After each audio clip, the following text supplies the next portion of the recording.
Hi, my name is Liz Torres, And I'm Feliz. and this is the video presentation for our General Biology 2 Laboratory Final Project, Just Keep Swimming, Measuring the Effectiveness of Different Fin Types.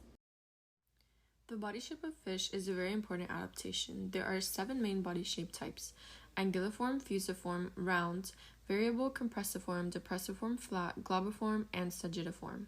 Anguilliform is usually long bodies with small fins helping out in swimming. This is like an eel. Fusiform is usually a round shape with little resistance to the flow of water, which allows the fish to be fast. An example of this is the barracuda. Compressiform deep is when the fish is flattened on each side, and this allows for the fish to turn swift. An example of this is a flounder. Depressiform flat would be a flattened body shape, usually from the top to the bottom, and this is usually in fish that live in the deep ocean, such as a stingray. The globiform is a rounded shape, and these fish are slow, and an example of this is the pufferfish. Sagittiform is an arrowhead shape, and an example of this is a needlefish. And then there's the variable body shape, which are just fish that do not classify into these body shapes. An example of this would be the seahorse. Our question for this project is, do fish with different body shapes swim at various speeds? And our hypothesis is that comparing these 3 fish, the fish with the fusiform body shape will swim at the fastest speed because fish with these body plans tend to be active swimmers.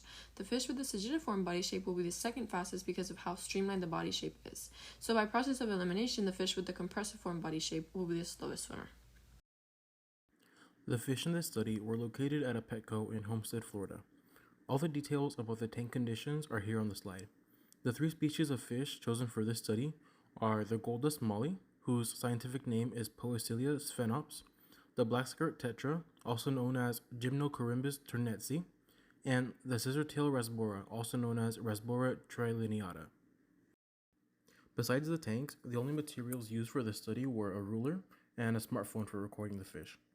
Microsoft Excel was used to track the data of individual fish, estimate individual swimming speeds, and also calculate the average swimming speeds for each species. Individual fish were identified using some distinct marking on their bodies. A ruler of 60 centimeters was set up against each tank to measure the length and width of the fish and also their swimming speed. So these are the results, and as we can see, the Rasbora trilineata, also known as the scissor-tail rasbora, was the highest streamline shape classification. The medium streamline shape classification was the Poecilia sphenops, also known as the gold dust molly, and the lowest streamline shape was the Gymnocorymbus turnetzi, also known as the black skirt tetra. In figure 1 of the average swimming speed, we can see that the gold dust molly was the fastest, and then it was the scissor-tail rasbora was the second fastest, and the black skirt tetra was the slowest. At the bottom of the slide, we can see some behaviors of the 3 species. So none of the species, we didn't observe any predatory or prey behavior in any of them.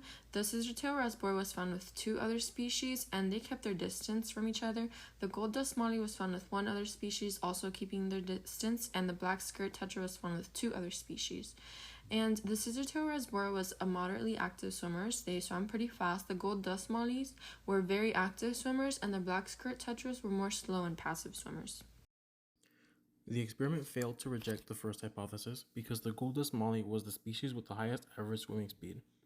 The experiment also failed to reject the second hypothesis because the scissor-tail rasbora had the second fastest average swimming speed and it had the most streamlined body type.